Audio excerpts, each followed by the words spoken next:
I'm not mad anymore. Oh, no. Can't you see me? We laugh behind the backs of those who think I am.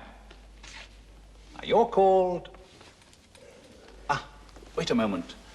Momo. That's right. Momo. Well, how splendid everything is, eh? But then... Oh, God. Then nothing. Then let's all have a good, long, enormous laugh. What's going on? Look me straight in the eyes. I'm not saying it's true. Don't worry. Nothing is true. Look me in the eyes. All right. Well, then? You see it. You see yourself. There's fear in your eyes now, too, because I'm acting like a madman. That's the proof. That's the proof. What proof? Your dismay when you think I'm mad again, and yet, by God, you know I'm mad. You believe it. You believed it right up until this very moment. Yes or no? You see? You feel your dismay turn to terror, like something making the ground give way beneath your feet, taking away the very air you breathe. Of course, gentlemen, you know what it's like to be with a madman, to be with someone who shakes the foundations, the logic of the whole structure of everything you've built in and around yourselves. So what do you expect? Madmen, and good for them, do build without logic or with their own feather-brained logic. They're unstable, they're inconstant. Today one way, tomorrow God knows how. You stick to things, they don't. Instability. Inconstancy.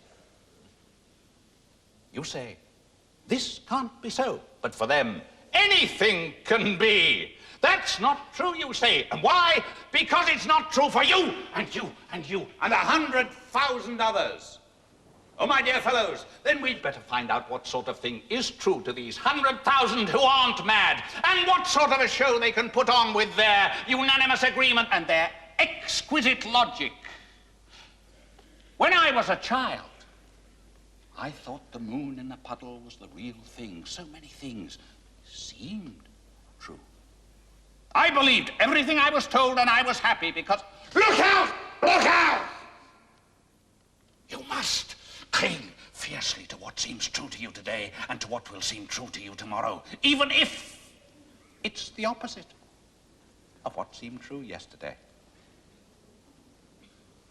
Take care that you don't sink without trace like me, trying to grasp this awful fact, which really does drive one mad. That you can be standing beside someone, looking them in the eyes, as I was looking a certain person in the eye one day. And you can see you're a beggar at a gate through which you'll never enter. Whoever does go through it won't be you. Ever. You with the world inside your head, the world you can see and touch.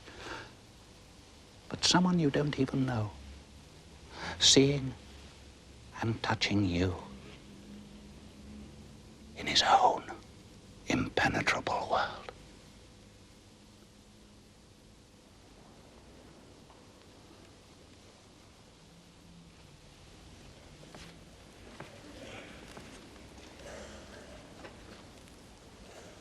It's dark in here.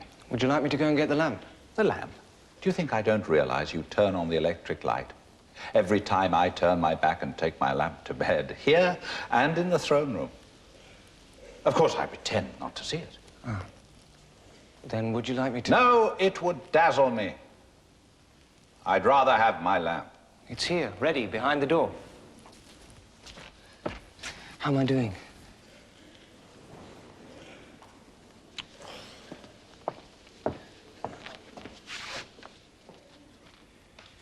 Pirandello isn't a symbolist. He belongs to no dramatic school at all. But Henry's lamp is, in a sense, the light of the individual consciousness in a dark and chaotic world. All Pirandello's main characters tend to retreat from an intolerable reality into private worlds. And here he's very much a writer of his time, responding to the moral and philosophical vacuum left by the First World War. Henry IV, at the end of the play, deliberately makes it impossible for himself ever to escape from his castle. He chooses the real world of madness over the mad world of reality. he's freer in so-called madness to be himself, or so he thinks.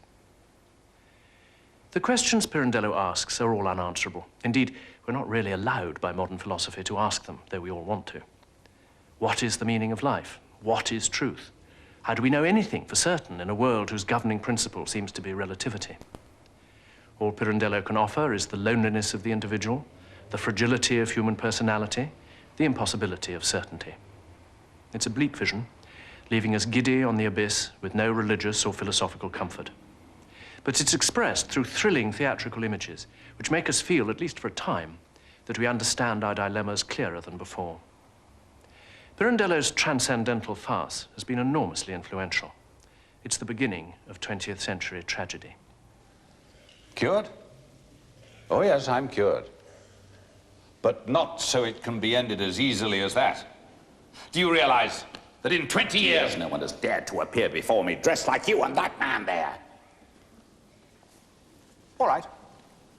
Let's drop my disguise, too. If I'm to come away with you. With me? With us? Yes. Where shall we go? To the club, in white tie and tails, or to the Marchese's house? The two of us, arm in arm. Wherever you like. You surely don't want to stay here all by yourself, going on with an unhappy carnival joke. It's incredible, really incredible. You could have gone on with it at all once your illness was over. Yes, but you must realize, falling off my horse and banging my head, I really did go mad. For I don't know how long. I see, but it was for a long time. Yes, Doctor, a long time. It's a very interesting case. You must study me closely. One day, I don't know how, but the damage here, I don't know. It got better. Little by little, I opened my eyes again.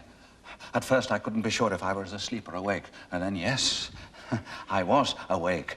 I touched this, then that, and yes, I could see clearly. Oh, as this man says, let's drop the disguise, the nightmare. Let's open the windows and breathe life again. Come on, let's go. Let's run outside.